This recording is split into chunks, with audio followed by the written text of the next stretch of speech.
অনিবার্য সত্য। তবুও মৃত্যুকে ফাঁকি দিতে যুগে যুগে মানুষ কত কিছুই না করেছে। নতুন জীবনের আশা জাগিয়ে এবার মরাদেহ সংরক্ষণের ব্যবসা খুলে বসেছে এক জার্মান প্রতিষ্ঠান। তাদের দাবি মাত্র $2 লাখ খরচে মিলবে দ্বিতীয় জীবনের সুযোগ। কিন্তু তারা এই কাজটি কিভাবে করবে? ইউরোপের প্রথম ক্রায়োনিক্স ল্যাব টুমোরো বায়ু। তাদের বিশেষায়িত এক অ্যাম্বুলেন্স দাঁড়িয়ে বার্লিনের একটি সড়কের পাশে। উদ্দেশ্য একটি ফোন কলের, সাথে সাথে ছুটবে লাশের খোঁজে।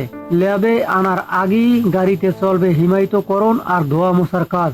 মৃতদেহকে ল্যাবে এনে শরীর থেকে পানি জাতীয় সব উপকরণ বের করে ফেলা হয়।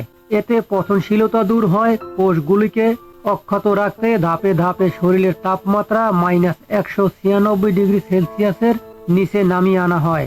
এ সময় ক্রাইও প্রোটেক্টিভ এজেন্ট, ডাইমিথাইল সালফক্সাইড আর ইথাইলিন গ্লাইকোল এর মতো কেমিক্যাল প্রয়োগ করা হয়। তাপমাত্রা হিমাঙ্কের নিচে নামলেও শরীরের ভিতর ও বাহিরে কোনো বরফ জমবে না। সব শেষে এয়ার অ্যাম্বুলেন্সে করে সুইজারল্যান্ডের একটি বিশেষ হিমাগারে অনির্দিষ্টকালের জন্য নিথর দেহটি সংরক্ষণ করা হয়। এজন্য সর্বোচ্চ $2.5 লাখ পর্যন্ত গুনতে হতে পারে প্রতিটি লাশের জন্য। ক্রায়োনিক্স পদ্ধতিতে মানুষ ও প্রাণীর দেহ বা মস্তিষ্ককে অনেক কম তাপমাত্রায় সংরক্ষণ করা হয়। আর এই ধারণাকে চিকিৎসা বিপ্লবের সঙ্গে তুলনা করেন টুমোরো বায়ুর প্রতিষ্ঠাতা ডক্টর এমিল ক্যানজেউরা।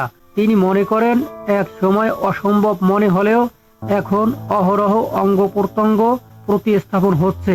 চিকিৎসা বিজ্ঞানের অবদানে আগামীতে হয়তো মরা দেহে প্রাণ ফেরানো সম্ভব হবে। তাই অক্ষতভাবে দেহ সংরক্ষণ করা সবচেয়ে জরুরি। তবে গবেষক ও বিজ্ঞানীরা টুমোরো বায়ুর এহেম কার্যকলাপের তীব্র সমালোচনা করেছেন। এটিকে তারা অসম্ভব, অবাস্তবতা বিবর্জিত বলেছেন।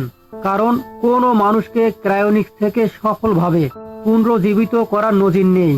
এছাড়া মৃত্যুর সঙ্গে সঙ্গে দেহে পতন শুরু হয়, মস্তিষ্কের কোষগুলো দ্রুত নষ্ট হতে থাকে, স্মৃতি ও ব্যক্তিত্ব মুছে যায়।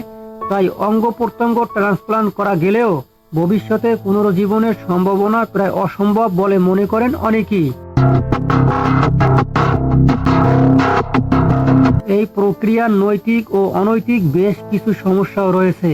ভবিষ্যতে যদি সংরক্ষিত মৃতদেহগুলোর দায়িত্ব তাদের বংশধরের উপরে এসে পড়ে, তাহলে তারা কি করবে? পাশাপাশি এত ব্যয়বহুল হওয়ায় এটিকে ধনীদের জন্য এক বিলাসিতা বলেও সমালোচনা করেছেন অনেকে। তবে সমালোচক ও বিজ্ঞানীদের সংশয়কে বুড়ো আঙ্গুল দেখানো লোকের সংখ্যা কিন্তু নেহাত কম নয়। জীবন পুনরুদ্ধার না হলেও কোম্পানিটি ইতিমধ্যে 20 জন মানুষের লাশ ও 10টি পোষা প্রাণী সংরক্ষণ করেছেন। এছাড়াও 45টিরও বেশি দেশে 750 জনের বেশি মানুষ টুমোরো বায়ুর ক্রায়োফ্রিজাবে অংশ নিতে সাইন আপ করেছেন। ক্রায়োনিক্সের সমর্থকরা বিষয়টিকে ঝুঁকি হিসেবে দেখলেও সম্ভাব্য সুফলকে অগ্রাহ্য করতে কিন্তু একদমই ইচ্ছুক নন। কিছু গ্রাহক জীবন বীমার মাধ্যমে এর খরচ বহন করেছেন এবং একে টাইম ট্রাভেলের একটা সুযোগ হিসাবে দেখেছেন। টুমোরো বায়ুর ওয়েবসাইটে দেওয়া তথ্য বলছে, 2025 সালের মধ্যে তারা নিউরাল স্ট্রাকচার সংরক্ষণ এবং 2028 সালের মধ্যে রিভার্স ক্রায়োপ্রিভার্সনের ক্ষমতা অর্জনের উচ্চবিলাসী লক্ষ্য রয়েছে। ক্রায়োনিক্স এখনো একটি অনুমান নির্ভর বিজ্ঞান, তাই এটি এখনো নিশ্চিত নয় যে ক্রায়োনিক্স পদ্ধতিতে সত্যিই মানুষকে দ্বিতীয় জীবন দিতে পারবে নাকি চির অধরা এক স্বপ্ন হয়ে থাকবে।